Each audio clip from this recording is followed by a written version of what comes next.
Hey there, guys. So I want to thank you, as always, for taking the time to check out today's live stream, which is our Wednesday midweek live stream.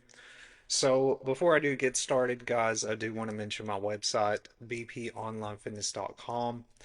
Again, you can check that out. It is being updated a little bit. I've made a few changes as far as, well, especially to my logo. I've made that adjustment here recently.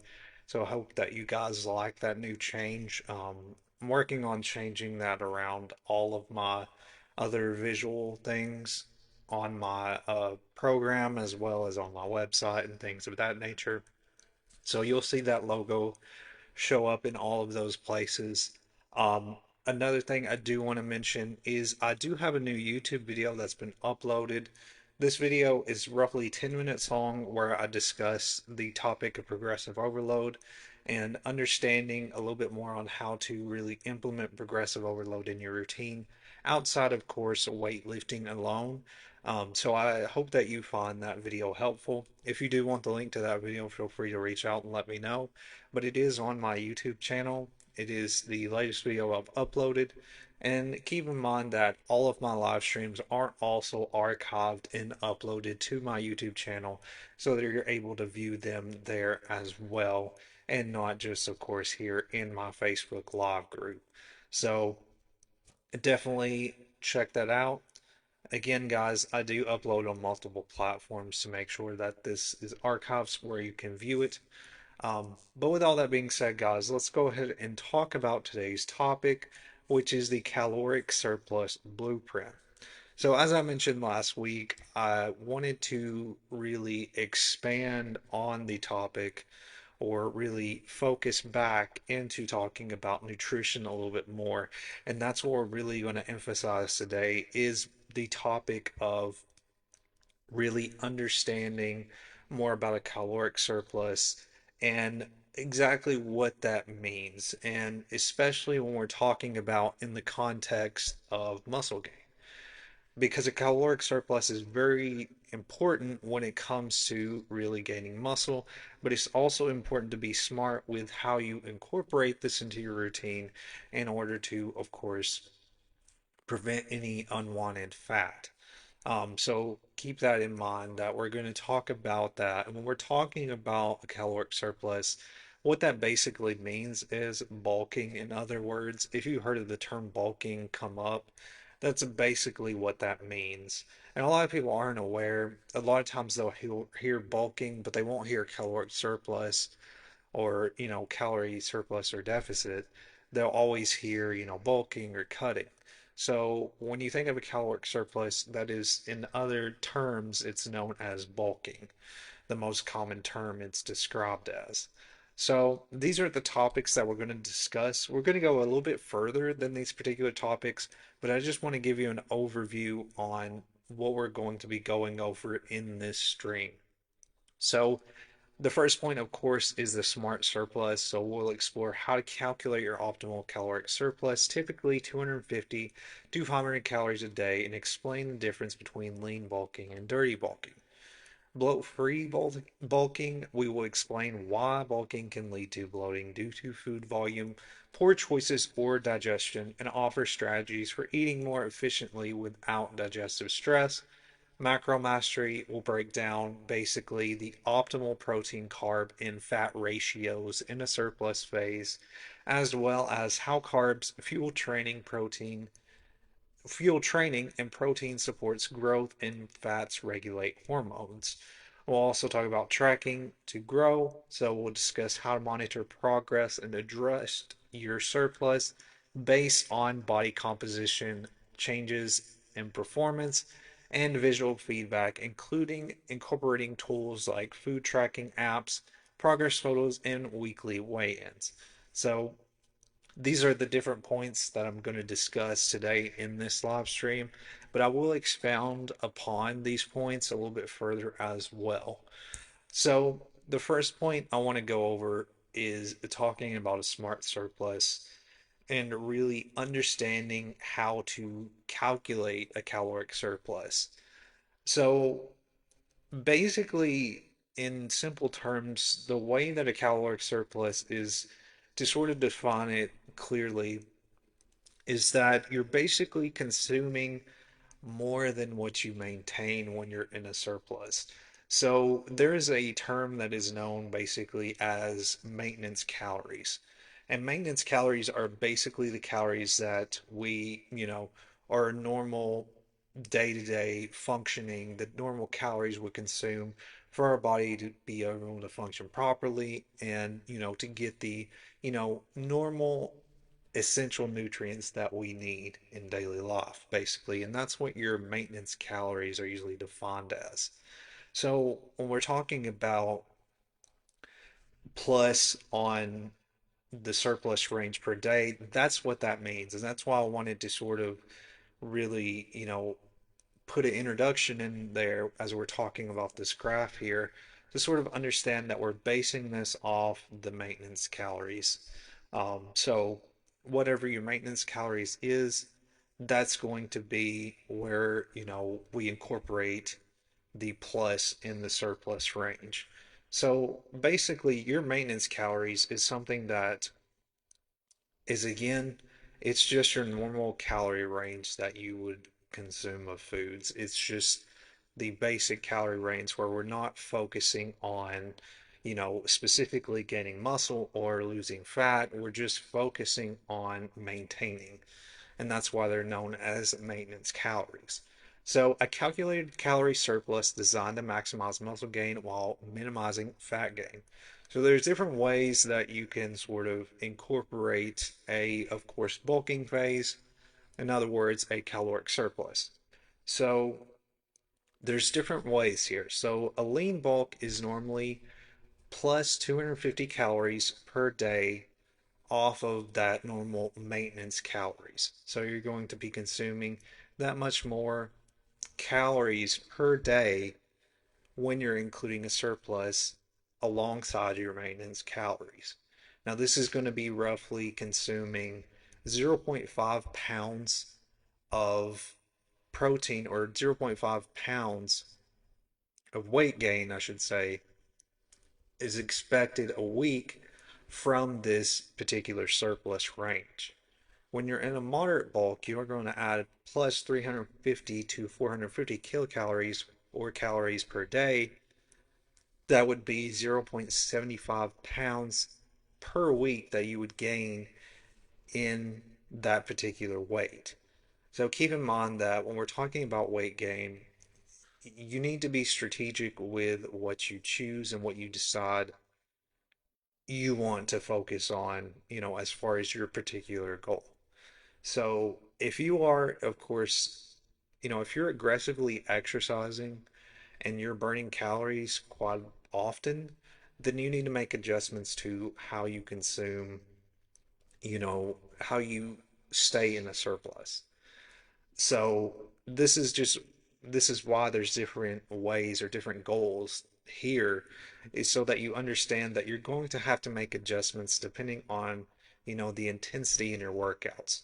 And that's like, when we're talking about a lean bulk, we're not going to be working out as intense in a lean bulk because, if we do try to consume too much, or too less, then we're not going to help aid in that muscle gain. So when we're talking about the aggressive bulk, and this is really not for everybody when we're talking about this point. And what that the aggressive bulk means is you have to be in doing really intense, excessive workout to really want to add this sort of surplus range into, your diet.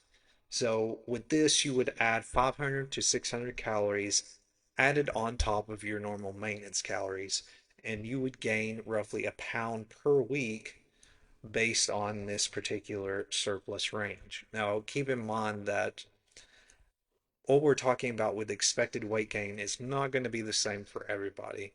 Depending on what you consume, it's going to be totally different. Our bodies are going to react differently. Not everybody is going to, gain weight or gain muscle in the same, sort of time frame. So keep that in mind.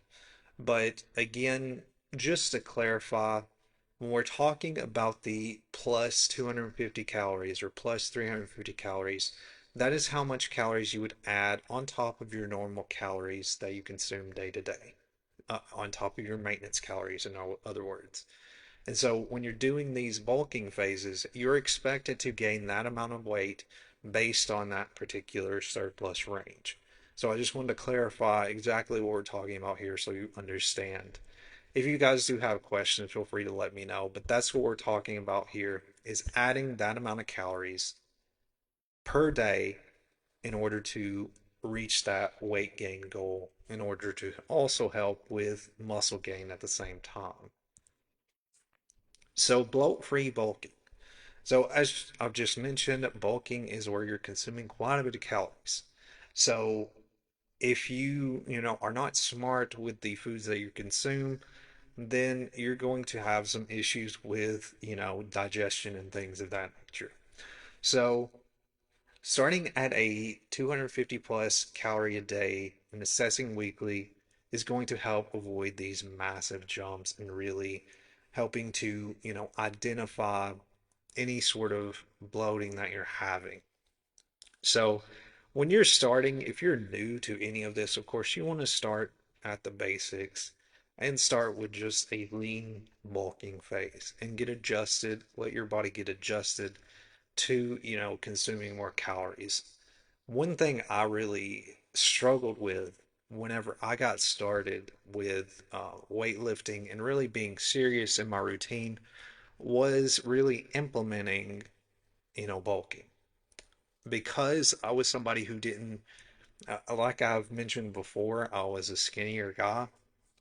So I didn't before I didn't really have a clear sort of diet or a clear plan, nutrition plan in place on the foods that I consume. So when it come to really implementing sort of the caloric surplus and bulking in my routine, it was hard because my body just was not used to that. It wasn't used to those added calories, and so I felt full pretty quickly, even if it wasn't that much food that I was consuming because I was skinnier and my body just wasn't used to that. So you have to keep in mind that it's important to start slow with this adding this caloric surplus in your routine and not just being excessive with it. The more that you just really focus on the habit, again, this is like with anything else. It's sort of the same concept as building a habit, but even with the bulking, you're not really going to stay in that phase forever. So it's just a temporary habit that you kind of have to build because for some, you'll stay in that phase longer where you're wanting to continue to gain muscle, but then maybe you want to go into a phase where you're kind of cutting back. So this is still the same concept, but we're just trying to build a habit. So make sure that as you're getting started, when you're becoming, if you're a beginner and you're trying to adjust your nutrition, focus on just the basics. Focus on if you're wanting to gain muscle and you are focusing on caloric surplus, just add that minimum amount of calories that is going to be above your maintenance calories. So keep a simple food journal. Identify foods that cause gas, bloating, or fatigue. Write those down. Like I've mentioned before, tracking your food and nutrition is important. And it's not it's not just for the fact of just tracking it and logging it. It's so that you have data and information that you can look back at and see what you need to change. This doesn't have to be in the context of muscle gain or fat loss. If you have foods that you just don't are not sitting well with you, then you know to avoid those when you are writing those down. So you can also use food tracking in that sense as well. So it's not just particularly related to your goal and specifically, but if you're having issues with any certain foods you consume, you can make a note of that when you're tracking food, your nutrition and diet. So choose whole, easy to digest food. So this can be white rice, brown rice as well is another great option. Lean meats, oats, and cooked veggies. So avoid ultra processed bulking based foods. And when we're getting into the ultra processed based foods, that's when we sort of talk about the dirty bulking sort of term, and I'll discuss that as well. So eat every 3 to 4 hours to manage volume and avoid gut overload. Drink water between meals and not during. You can limit carbonated drinks and artificial sweeteners as well. That would be a great option.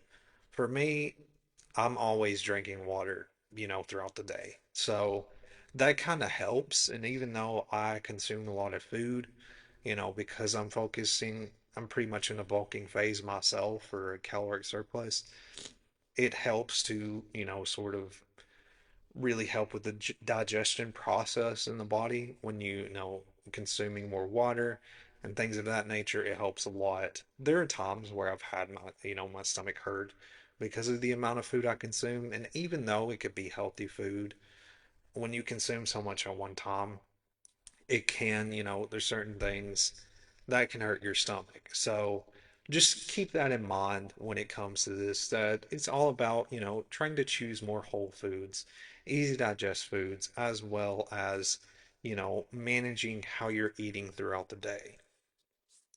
So macro mastery. So when it comes to really, like, this is a big part of, a caloric surplus is really understanding your macros.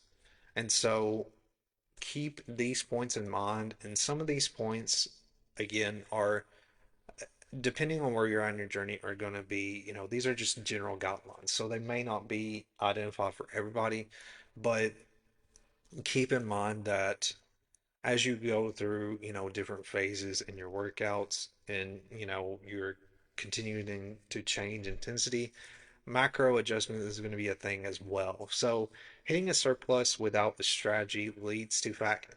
So it's important to really focus on being strategic with the foods you consume. And macros is one of those things I've discussed many times before. Mastering macros means fueling muscle growth with precision. Again, keep in mind that macros are foods that we consume in a large amount, and that's why they're called macros. So that's what that term means. And again, this is protein, carbs, and fats that are identified as macros. So for protein, this is the big one, especially when we're focusing on muscle gain and we're wanting to, gain in body weight and lean mass. So the target is roughly zero point 0.8 to 1 per gram per pound of body weight is how much we consume based on our protein. So, for example, the way that you really gauge that, if you are somebody that weighs 160 pounds, then you would roughly want to consume 160 grams of protein per day. So, as your body weight changes, you kind of need to make adjustments to that as that happens. So, the reason for protein is that it's supporting muscle repair and hypertrophy. It's preventing lean mass loss during a surplus. Carbohydrates is the primary energy source for training. It's still an essential part. And as I've mentioned before, carbs are not a bad option. They are important to include in your diet. It's all about what you choose when it comes to carbs. So what carbs do is that they're going to help fuel high intensity lifts. And when you're including healthy carbs, it's also going to help aid in recovery and glycogen storage, which is helping with, energy regulation in the body. So the next point here I want to discuss is fats. So your target is roughly 20 to 30% of your total calories. That's where your fats are going to be incorporated in there. So fats themselves support primarily your hormone health, so avoid going too low for performance. So fats are a great option, especially for men, because they can help with testosterone regulation. So that's a big thing that you need to keep in mind as you're, with these different foods. So what I want to touch on is the types of course, options when it comes to macros. So again, when we're talking about protein, we're talking about grilled chicken, we're talking about salmon, we're talking about eggs, things of that nature are going to be good options for, of course, protein intake. For carbs, you've got brown rice, quinoa, And this could be also whole wheat options. This could be whole wheat bread. Anything like that is going to be a great option when it comes to really, incorporating carbohydrates in your diet. And when it comes to fats, you've got avocados, olive oil, anything of that nature is going to be a great option to include. This could also be nuts. A lot of times nuts have, are categorized under healthy fats as well. So keep that in mind. So tracking to grow. So like I mentioned previously, that it's important to track, of course, your nutrition. And this is where a lot of people get things wrong and where they sort of hit setbacks is because they're not aware of what they're consuming. And as annoying as it can sound to track your food and just really like just trying to build that habit and thinking that it's pointless, because one thing I used to always think, when it comes to tracking nutrition and food, that I didn't understand why I needed to do it. Why, because I already kind of know what I'm eating, so why do I need to do it? And that was one thing I had to really get over that hurdle, because when you start to be more aware of the foods that you consume, it makes a difference and you start to really know when to stop with what you're eating. So when you have a record of that and you have data of that, okay, I need to stop, maybe I need to cut this out. That you have something to look back at. It gives you a record of what you've been eating. And so if you feel like you went over in calories one day, you know what to look back at and you know what option was likely too much or you went too high in a specific, nutrient. You you get an idea of that, especially like when you're using apps. Anything like MyFitnessPal, anything like that. There's also CalAI. I believe it breaks down the same way when it comes to some of your nutrients. But whenever you log those foods, you're able to see, what, the amount of nutrients you're consuming, and you kind of know when you need to slow down or when you need to add more into your routine. So hitting a surplus without a strategy leads to fat gain, as mentioned. So mastering macros means fueling muscle growth with precision. So make sure that you log meals to monitor calories and macros. This helps identify undereating as well as imbalances, as I just mentioned. So use custom goals aligned with your surplus target, which you're gonna sort of understand. If you work with the trainer, of course, they're gonna give you sort of that idea as well. And as you get adjusted to tracking your nutrition, you're gonna kind of know where you need to stay at. Track your trends, not daily fluctuations. It's important to not just focus on too much on the day to day, but your overall weeks and months when it comes to your nutrition. Again, aim for 0.25 to zero point 0.5 pounds gain per week. Again, when we're talking about the gain, this is not going to be the same for everybody. So, gaining muscle can, or gaining, any kind of body weight and muscle can take time for some people. And even though you may be, in a surplus, and it may be harder for you, that doesn't mean you can't get there. So keep in mind that there's other factors. So if you're not gaining a certain amount of weight, it can be different reasons. If you're not consuming enough, if you're training too much, there's different factors that kind of go into that.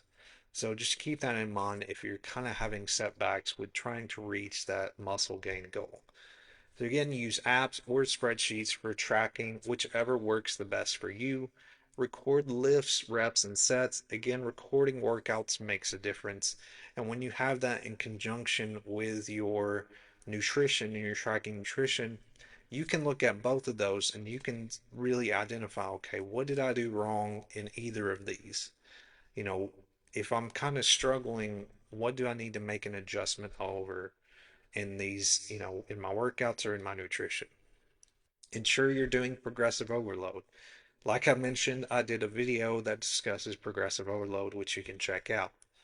Again, progressive overload is just about a gradual intensity and an increase in, the weight that you're lifting to give your body new challenges and helping your body to adapt to new stimulus that you give it. That's basically what progressive overload is. This is increasing weights. This could be increasing intensity. This could be, increasing your rest period or, of course, shortening your rest period. It could be different things to keep in mind when it comes to progressive overload. Match training intensity to your surplus. Again, if you're training too much, even though may think you are eating a certain amount of food, you may need to consume more based on your intensity. If you're not training enough, then you likely need to consume a little bit less. So both of those factors are something that you need to keep in mind when it comes to really adjusting what you consume based on your workouts. And that's why it's important to, of course, track your nutrition, but also your workouts so you can identify, what you're doing and what you need to change. Another thing I do want to mention is if you wear a fitness tracker, I think that can be very helpful because with the fitness tracker, it's going to tell you calories burned. So a lot of times with my workouts, I'll always track my strength training so that I'm seeing how intense my workout is and I know how many calories I'm burning. And so I can make adjustments and I can know, what I need to consume based on those burned calories as well. Because you're going to have to consume a little bit more if you're burning a certain amount of calories in your weightlifting. So the science of a strategic surplus, a controlled increase in calories above your maintenance level. This is total daily energy expenditure. So with a goal of building lean muscle while minimizing fat gain, the ideal range is 10 to 20% above maintenance, which is roughly 250 to 500 calories a day.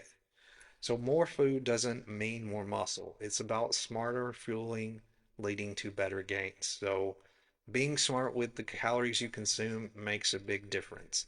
So don't just think that you just need to consume any kind of calories out there. Each calorie, there's a certain quality to what you consume. So if you're consuming again like the whole foods and healthier options, you're going to get better results from consuming those types of foods. So adjusting calories so your body adapts what worked at week one and may stall by week four. So like I just mentioned, you need to make adjustments. Muscle gain changes your metabolism. This is known as your total daily energy expenditure, which means that that's increasing. So without regular adjustments, your surplus can become maintenance or even excess. So when to increase calories? When weight gain stalls for 2+ weeks, 2 or more weeks, strength plateaus despite consistent training, energy levels dip during workouts. This means that you need to add roughly 100 to 200 calories a day and reassess weekly. When to decrease your calories? Fat gain accelerates quickly, waistline increases, and you're more puffy. Another thing too is that you're having digestive issues or you're having sluggishness post meal. That's when you need to make adjustments as well. Like I mentioned with quality calories, this is where that sort of comes in. If you're not choosing whole food options, you're likely going to feel more sluggish and you're going to have those digestive issues. So be aware of that as well. If your weight gain is exceeding zero point 0.5 to 1 pound a week, then that's when you need to decrease those calories. So you're going to reduce by roughly 100 to 150 calories, and again, monitor those every 1 to 2 weeks. So I hope that this gives you a good idea on when to make those adjustments. So just be aware of some of these different signs on, how you're feeling in your routine as you are, consuming, different types of foods and as your training intensity increases or decreases. So macronutrient priorities in the surplus. I want to expand again on this when we're talking about macros and really detail a little bit more before we get to the end of this live stream. So protein again is the growth driver. So again, the target is zero point 0.7 to 1 pound per body weight. This is roughly 1.6 to 2.2 kilograms based on, again, your body weight of how much protein you would consume in a day. So, again, the main purpose for protein is for muscle repair, recovery, and growth. It's important to spread it across 3 to 5 meals daily and really don't focus on consuming one nutrient at, all at once. Focus on spreading them out. This is for any kind of nutrient because it's going to make it so much easier for you to reach your intake goals when you try to spread it out instead of trying to consume all at once. The sources again are chicken, eggs, Greek yogurt, fish, lean beef, tofu, and whey.